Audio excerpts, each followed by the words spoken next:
नाम सर आपका? अंकित नाम है सर। अंकित जी, कहाँ से हो आप? सर तलवाड़ा खेड़ी से बिलोंग करता हूँ मैं। डिस्ट्रिक्ट महेंद्रगढ़ है, स्टेट हरियाणा है। कहाँ तक आपने शिक्षा ग्रहण की? सर बीटेक कर रहा हूँ मैं, बीटेक फाइनल ईयर है। कितने सदस्य हैं परिवार के अंदर सर? सर परिवार के अंदर 6 सदस्य हैं। मैं हूँ, मम्मी है, पापा है, भाई है, भाभी है और एक बच्चा है उनका। क्या करते हैं आपके फादर? फादर सर ड्राइवर हैं, कार ड्राइवर गुड़गांव में। जी, तो अंकित, जो आज चर्चा है जोरों पे आपके नाम की, इसके बारे में ज़रा बताएंगे किस प्रकार से आपका नाम एक छोटे से गांव से निकल के और जनता के सामने आया है? क्या किया आपने ऐसा? सर मतलब मैंने ऐसे सिस्टम डिज़ाइन किया जिससे कि आगे आने वाले टाइम में फ्रॉड बिल्कुल भी नहीं होगा, 0% होगा फ्रॉड भी। जैसे ऑनलाइन फ्रॉड होता है ना जी, आप हर रोज़ सुनते हो कि आज उसके पैसे निकल गए, उसके निकल गए, तो ये बिल्कुल भी नहीं होगा मेरे सिस्टम के अंदर। कैसे नहीं होगा, इसके बारे में थोड़ा बता सकते हैं? सर बस ये ऐसे होता है कि मतलब जो गलती हो जाती है इंसान से, उसका सिस्टम जिम्मेदार नहीं लेता उसकी। तो मतलब मेरा सिस्टम इसी चीज़ के ऊपर काम करता है कि जो भी इंसान से अगर गलती हो भी जाती है बाई चांस, तो उसका सिस्टम जवाबदार हो। मान लो कि किसी लिंक के ऊपर क्लिक कर दिया और वो पैसे निकल गए, तो ये सिस्टम की कमी थी, इसीलिए निकले। अगर सिस्टम ऐसा अच्छा होगा कि क्लिक के ऊपर के ऑनलाइन अगर हमने किसी के ऊपर लिंक के ऊपर क्लिक किया तो पैसे नहीं निकले, तो सिस्टम अच्छा होगा उससे। आपके माइंड में कैसे आया कि मैं ये काम करूं? सर ये पापा के रुपए निकल गए थे, 20,000 रुपये निकले थे 2020 में। जी। उसके बाद पापा ने मोटिवेट करा कि बेटा ऐसा कुछ करना है कि ऐसा ऑनलाइन फ्रॉड किसी के पास भी, किसी के साथ भी नहीं हो।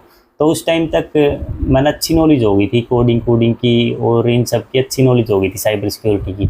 तो उसके बाद मैंने फिर 11th में कंप्यूटर साइंस ली, फिर मैंने कोडिंग की और ज़्यादा नॉलेज ली। उसके बाद मैंने ऐसे सिस्टम डिज़ाइन कराया पूरा का पूरा, जिसका नाम था कॉम्प्लेक्स यूपीआई सिस्टम, और एक ऐप बनाया उसका नाम है कॉम्प्लेक्स यूपीआई।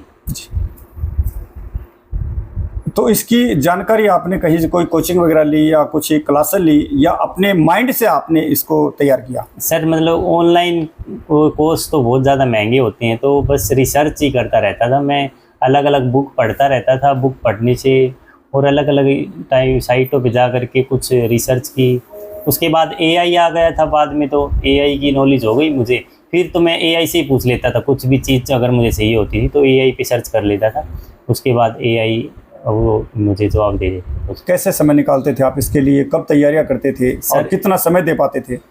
अब दिन में तो सर सभी के पास मतलब काम रहता है, और लाइट भी ऐसी ही रहती है दिन में, मतलब रेगुलर नहीं रहती है। और अगर मान लो एकदम से लाइट चली गई तो जो भी प्रोग्रामिंग सेव रहती थी ना, वो पूरी कट जाती थी, फिर दोबारा से प्रोग्राम स्टार्ट करो।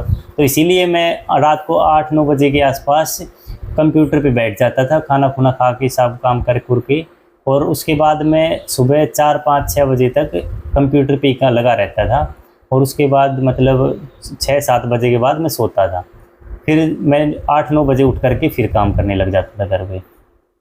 अंकित जी, जैसे आपने बताया कि मैंने एक ऐसा कुछ तैयार किया है कि जिससे फ्रॉड नहीं होगी, तो इसके ऊपर हम कैसे विश्वास करें कि वो सत्य है कि फ्रॉड नहीं होगा? सर मतलब मैंने गूगल को भी बताया है कि एक तो जो भी है अभी का टाइम पे यूपीआई है, उसके अंदर कैसा है कि मतलब बहुत ज़्यादा स्मूथ बनाने की कोशिश करी गई है उसने। और मतलब जितनी ज़्यादा स्मूथ होगी ना, उतनी ही ज़्यादा वो फ्रॉड होने के चांसेस बहुत ज़्यादा बढ़ेंगे। और फीचर इतने ज़्यादा दे दिए कि फ्रॉड होने खातर कुछ रास्ते ऐसे दे दिए कि वे ओपनली बोल रहे हैं कि हैक कर आओ और पैसे हैक कर लो, कुछ रास्ते ऐसे दे दिए हैं। तो मतलब बहुत सारी लूप होल निकाले मैंने, और लूप होल निकालने के बाद उन लूप होलों का अगर उसी फ़िलहाल के जो यूपीआई सिस्टम है उसके अंदर अगर हम उसको ठीक कर देते हैं तो एकदम से यूज़र एक्सपीरियंस ख़राब हो सकता है। तो अब इसीलिए मैंने पूरा सोचा कि अलग यूपीआई बना लूँ तो ही ज़्यादा बेटर रहेगा। उसके बाद एक तो 2 ऑप्शन होंगे, अगर किसी को सिक्योरिटी चाहिए तो वो मेरा यूपीआई सिस्टम देख लेगा, और अगर नहीं चाहिए तो फिलहाल जो है वो है ही। तो इसके बारे में आपको क्या ऐसी ज़रूरत है जो सरकार आपको दे और आप और भी बेहतर काम कर सकें? सर जो यूपीआई है ना, यूपीआई वो पूरा एनपीसीआई के अंडर है, और एनपीसीआई गवर्नमेंट की है। तो मैं जो भी मैंने बनाया है वो मैं यूपीआई को ही देना चाहता हूँ कि आप लो और इस चीज़ को आगे बढ़ाओ और अपने पूरे के पूरे उसको वो करो, डिस्ट्रीब्यूट कर दो पूरे इंडिया के अंदर। और बाहर देशों में भी अभी तो चल रहा है यूपीआई इंडिया का बनाया हुआ। तो मतलब इसको और ज़्यादा सिक्योर वर्जन भी आ गया, ऐसा कुछ बताओ उनको, और फिर मतलब मेरा सिस्टम सब्स्टिट्यूट कर दिया जाए।